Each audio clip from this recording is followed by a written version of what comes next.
Good evening students, my YouTube channel 3D classes बारे में आपको फिर से स्वागत है। आज हम लोग क्लास 10th की बात करेंगे और क्लास 10th में आपकी बहुत ही खुशी की बात है कि आज हम नया चैप्टर के साथ आए हुए हैं।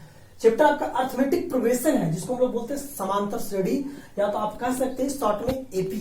What is meaning of AP? AP है क्या? सबसे पहले बच्चों फर्स्ट ऑफ ऑल हम लोग समझते हैं कि एपी होता क्या है।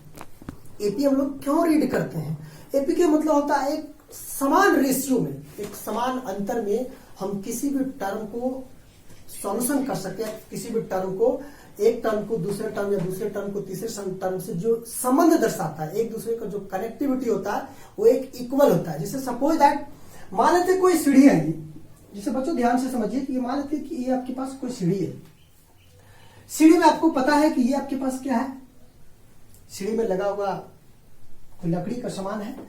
ये भी सीढ़ी में है, ये भी सीढ़ी में है, ये भी है और ये भी है। सपोज दैट ये सीढ़ी को जो गैपिंग का जो अंतर है, ये अगर ये सबका अंतर सेम है, सपोज दैट मान लेते कि ये 2 सेंटीमीटर है, ये भी 2 सेंटीमीटर है, ये भी 2 सेंटीमीटर, ये भी 2 सेंटीमीटर, तो आप कह सकते हैं कि इसका जो डिफरेंसेस है, या तो दोनों का जो कॉमन है, इसके बीच का 2 सेंटीमीटर, इसके बीच का भी 2, इसके बीच का भी 2, इसके बीच का भी 2, इसका मतलब सारा का क्या है, इक्वल है। तो हम इसको कह सकते हैं कि ये एपी में है। सपोज दैट मान लेते हैं कि कोई इंसान का अगर मासिक सैलरी है 8000, मान लेते हैं कि किसी भी इंसान का मासिक सैलरी क्या है 8000। ये लो बच्चों, हर एक ईयर उसके सैलरी में क्या होता है 500 इंक्रीज कर जाता है। तो आपको हर एक ईयर प्रत्येक साल उसका सैलरी में 500 इंक्रीज कर दिया जाता, तो नेक्स्ट ईयर कितना होगा बच्चों 8500। उसके नेक्स्ट ईयर कितना होगा बच्चों 9000। उसके नेक्स्ट ईयर क्या होगा बच्चों 9500। इसे डॉट डॉट डॉट डॉट क्या होगा, इस तरह हर एक ईयर बढ़ते जा रहा है। अगर पूछा जाए कि ये दोनों के बीच का डिफरेंसेस क्या है, तो सबका बीच का डिफरेंसेस क्या है, यहां भी 500 का अंतर है।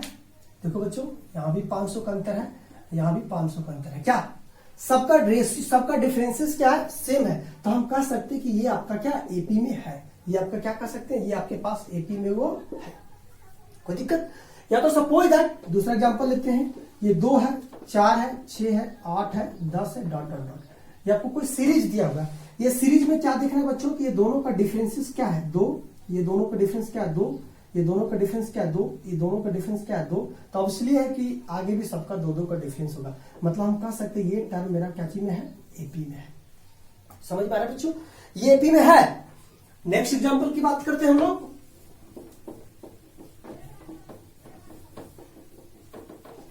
ये आपका बेसिक है बच्चों, आपको इसको समझना बहुत जरूरी है। जैसे देखिए, हो सकता है इंक्रीजिंग ऑर्डर में भी रहे, हो सकता है डिक्रीजिंग ऑर्डर में भी रहे। देखिए ये आपके पास 45 है, ये 43 है, ये 41 है, ये 39, 37, 35 अप टू डॉट डॉट।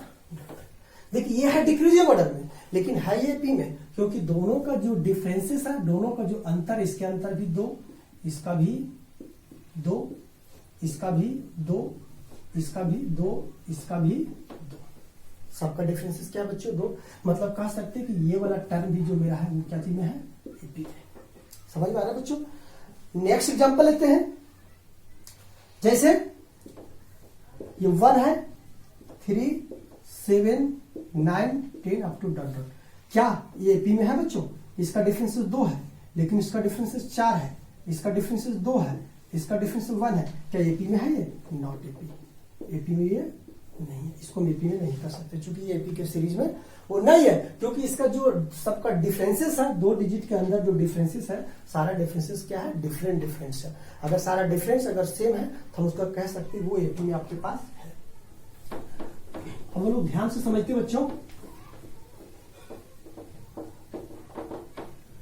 तो कुछ समझने के लिए सबसे फर्स्ट ऑफ ऑल मानते हैं कि एपी का ये फर्स्ट टर्म, ये सेकेंड टर्म, ये थर्ड टर्म, ये fourth term, dot dot dot, ये एन टर्म। आप इसको कह सकते हैं कि ये आपके पास पहला पद है। क्या बच्चों? पहला पद कह सकते हैं इसको हम लोग, या तो कह सकते हैं फर्स्ट टर्म। फर्स्ट टर्म इसको क्या कहिएगा बच्चों? दूसरा पद, या तो फिर सेकेंड सेकेंड टर्म। क्या बच्चों, इसी तरह थर्ड टर्म है, ये फोर्थ टर्म है, और इसको कह सकते हैं हम लोग लास्ट टर्म, या तो फिर कह सकते हैं अंतिम पद। क्या कह सकते हैं बच्चों, अंतिम पद कह सकते हैं, या तो फिर आप लास्ट टर्म कह सकते हैं। एन को हम लोग लास्ट टर्म बोलते हैं, और या तो फिर अंतिम पद बोलते हैं। एन के जगह पे कभी कभी आपके पास टी एन भी रहता है, आप इसको नजरअंदाज नहीं कीजिएगा। एन की जगह कभी कभी किसी के बुक में आपका टी एन रहेगा। ये first term, second term, third term, fourth term, five term, dot dot dot कहां तक है, nth टर्म तक। आपको ये समझ में आया बच्चों?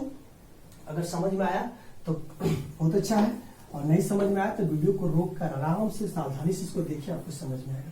सपोज दैट बच्चों, ये आपके पास ये फर्स्ट टर्म, ये सेकेंड टर्म, ये third term, dot dot dot, आपके पास ये nth टर्म है, ठीक है ना। ये देखिए, मेरे को पूछ दिया कि इसके बीच का जो डिफरेंस है, इसको बीच का जो डिफरेंस है उसको हम लोग बोलते हैं सार्व अंतर। क्या बोलते हैं बच्चों, सार्व अंतर। देखिए, या तो इंग्लिश से बोलते हैं इसको कॉमन डिफरेंस। क्या बोलते हैं, कॉमन डिफरेंस। ये देखिए, और कॉमन डिफरेंस को हम लोग डी से रिप्रेजेंट करते हैं। क्या चीज करते हैं बच्चों, डी से करते हैं। अगर हमको पता करना कि दोनों के बीच का डिफरेंस क्या है, मतलब अगर ये दोनों का बीच का डिफरेंस अगर हम डी को मान लेते हैं, तो ये दोनों के बीच का डिफरेंस, तो हमको क्या करना है, सेकेंड टर्म में फर्स्ट टर्म को सब्ट्रैक्ट कर देना है। क्या करना है, सेकेंड टर्म में फर्स्ट टर्म को हमको क्या करना है, सब्ट्रैक्ट कर देना है। ये आपके पास इस तरह आपके पास कॉमन डिफरेंस फाइंड करने का ये क्या है, फॉर्मूला है। समझ में आ रहा है बच्चों, ये कॉमन डिफरेंस फाइंड करने का फॉर्मूला है। अगर ये इसके बीच का निकालने की बात किया, अगर इसके बीच के निकालने की बात किया जाए, तो ये तो आपका D1 था, तो अब क्या निकालेंगे, D2। तो D2 निकालने के लिए थर्ड टर्म में सेकेंड टर्म को सब्ट्रैक्ट करना है। क्या करना है बच्चों, थर्ड टर्म में सेकेंड टर्म को हमको सब्ट्रैक्ट करना है। अगर आपको बोल दे कि D3 निकालना है, तब फिर फोर्थ टर्म में थर्ड टर्म को क्या करना है बच्चों, फोर्थ टर्म में थर्ड टर्म को क्या करना है, सब्ट्रैक्ट कर देना है। इस तरह से मेरा क्या निकलता है, सार्व अंतर निकलता है, कॉमन डिफरेंस निकलता है। अब आगे हम लोग देखते हैं बच्चों,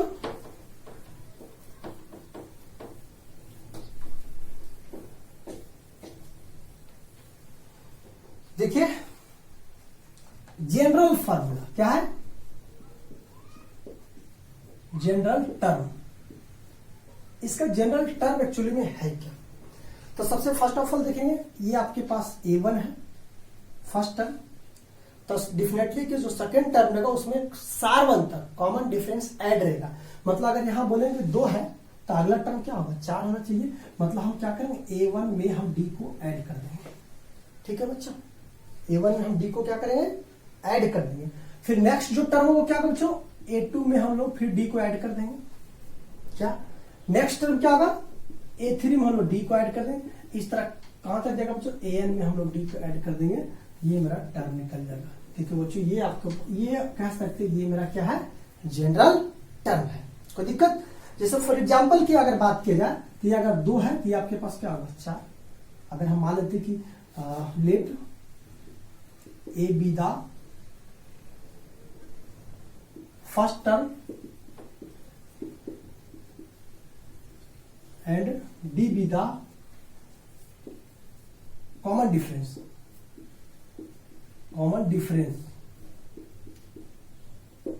मतलब मान लीजिए कि A मेरा क्या है, पहला पद है, और D मेरा क्या है, सार्व अंतर है, कॉमन डिफरेंस है। समझ में आ रहा है।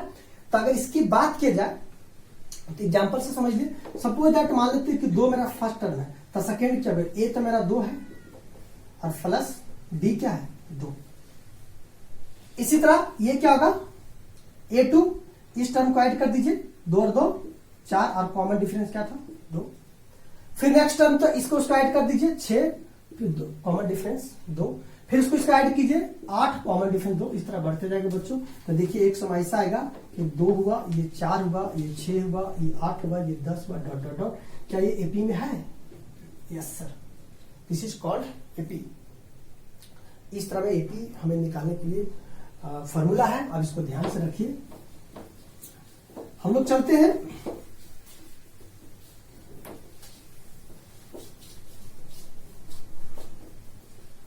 अगर हमें टर्म को ज्ञात करना है, हमें फॉर्मूला फाइंड आउट करना है, suppose that A1 A2 A3 A4 dot dot dot AN, ये आपके पास कोई जनरल टर्म दिया हुआ है, कोई टर्म निकालने के लिए बोल दे तो उस टर्म को निकालने के लिए सबसे फर्स्ट ऑफ ऑल क्या कीजिएगा, आप इसके पास एक फॉर्मूला है AN बराबर A plus N-1 into D.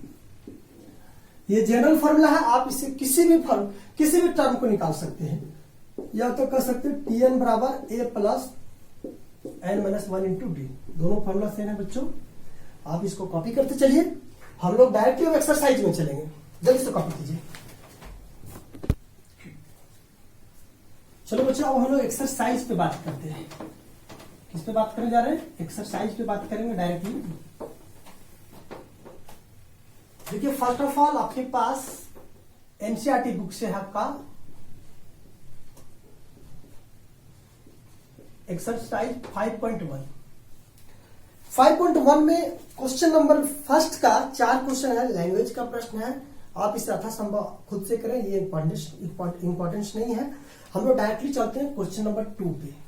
देखो बच्चे क्वेश्चन नंबर 2 क्या कहता है, दी हुई एपी के प्रथम 4 पद लिखिए, फाइंड दी फोर्थ टर्म। जबकि आपके पास ए और बी दिया हुआ है, आपके पास ए और बी दिया हुआ मतलब ए भी दिया रहेगा और डी भी दिया है, तो आपको निकालना है 4 पद। क्या निकालना बच्चों? 4 पद मतलब 4 टर्म निकालना। फर्स्ट क्वेश्चन देखिए, क्वेश्चन क्या है, बहुत आसान है। ए बराबर 10 दिया हुआ है और डी बराबर 10 दिया हुआ है। देखिए आपके पास टर्म दिया, ए दिया हुआ है, डी दिया हुआ है, निकालना है 4 टर्म, 4 पद निकालना है। तो सबसे पहले इसको सॉल्यूशन करते हैं बच्चों। सॉल्यूशन कैसे कर रहा है, आपके पास A1 दिया हुआ कितना 10 और D कितना दिया हुआ है 10। मेरे को निकालना A2, तो A2 निकालने के लिए फॉर्मूला क्या था बच्चों? फॉर्मूला था A1 प्लस D। तो आपके पास A1 कितना है 10 और D कितना बच्चों 10, तो 10 और 10 कितना बच्चों 20। फिर क्या निकालना है A3, तो A3 का फॉर्मूला क्या था, A2 में D को ऐड कर दो, जो टर्म निकला उसके एक टर्म घटा के उसमें डी को सार्वंतर या तो कॉमन डिफरेंस को ऐड कर देना है। A2 कितना बच्चों 20 प्लस डी कितना आपके पास 10, बोलिए कितना होगा बच्चों, कितना हो गया 30। फिर निकालना क्या A4, तो क्या लिखेगा A3 प्लस डी। A3 कितना बच्चों 3 प्लस 10, आपके पास कितना आ गया 40। आप इसको अरेंज करके लिख सकते हैं, आपके पास 4 टर्म आ गया 1 2 3 और ये 4 टर्म। क्या क्या है बच्चों, पहला टर्म 10, दूसरा टर्म 20, तीसरा टर्म 30 और चौथा टर्म 40। ये देखिए आपके पास 4 टर्म। हम लोग नेक्स्ट क्वेश्चन की बात करते हैं। देखिए समझ में आ रहा है ना, क्वेश्चन नंबर दूसरा का दूसरा। देखो बच्चों क्वेश्चन नंबर दूसरा का दूसरा क्वेश्चन क्या है, देखिए आपके पास क्वेश्चन है ए बराबर आपके पास -2 और डी बराबर आपके पास 10 है। देखिए यही प्रश्न है बच्चों आपके पास। सबसे फर्स्ट ऑफ ऑल क्या करना है, A1 तो आपके पास दिया हुआ -2, मेरे को सेकेंड टर्म फाइंड आउट करना है। तो A2 बराबर A1 प्लस क्या होता है D। तो बताइए A1 क्या आपके पास -2 और D कितना 10, कितना है बच्चों 8।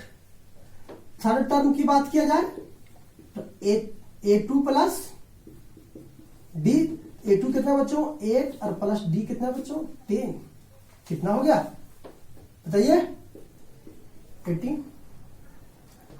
फोर्थ टर्म की बात किया जाए A3 प्लस D, A3 कितना बच्चों 8 और प्लस D कितना था आपके पास 10, कितना हो गया 28। आपके पास देखिए 4 टर्म आ गया, फर्स्ट टर्म आपके पास -2, सेकेंड टर्म 8 और थर्ड टर्म 18 और फोर्थ टर्म बच्चों आपके पास 28। देखिए आपके पास ये स्क्रीन पे फाइंड आउट हो गया। अगर पूछा जाए क्या ये एपी में है तो it is not possible. AP क्या एपी में है ये, तो ये आपके पास एपी में नहीं है। ये क्वेश्चन आपके एनसीईआरटी से नहीं था बच्चों, क्वेश्चन यहाँ 10 नहीं था, 0 था, मिस किया हुआ। खैर कोई दिक्कत नहीं, हम इस टाइप का क्वेश्चन बता दिए। क्वेश्चन नंबर दूसरा, क्वेश्चन नंबर दूसरा प्रश्न था आपके पास। क्वेश्चन नंबर थर्ड की ओर चलते हैं हम लोग। देखिए ए बराबर, क्वेश्चन नंबर दूसरा कहीं है बच्चों, वो क्वेश्चन खुद से दिया गया था। क्वेश्चन नंबर दूसरा था क्या, -2 और डी बराबर आपके पास 0 था। तो ऑलरेडी इसको आप कैलकुलेट कर सकते हैं। आपके पास ए दिया है, डी दिया है, क्या करना बच्चों, a1 दे दिया आपके पास -2, हमको a2 निकालना है, a1 प्लस डी। तो बताइए क्या होगा बच्चों, a1 आपके पास -2 और डी आपके पास 0, तो -2, ठीक है ना। अगर a3 की बात किया जाए, a2 प्लस डी, a2 क्या है बच्चों, -2 प्लस डी 0, ये आपके पास -2। a4 की बात किया जाए बच्चों, a3 प्लस डी, a3 क्या है आपके पास, -2 प्लस 0, आपके पास -2। ये आपके पास चारों टर्म दे दिया बच्चों, -2 -2 -2 -2। अगर पूछा जाए कि एपी में है क्या, नॉट पॉसिबल, एपी, ये एपी में नहीं है। ठीक बच्चों, हम लोग नेक्स्ट क्वेश्चन की बात करते हैं। क्वेश्चन नंबर 3, दूसरा में 4 प्रश्न है बच्चों। देखिए क्वेश्चन नंबर 3 आपके पास है, a बराबर 4 और d बराबर -3। देखिए बच्चों, आप इसको सबसे फर्स्ट ऑफ ऑल इसको सॉल्यूशन कीजिए। a1 बराबर आपके पास 4, a2 निकालना क्या है बच्चों, a1 प्लस डी, a1 क्या आपके पास 4 प्लस -3, a1 कितना होगा बच्चों, 1 हो गया।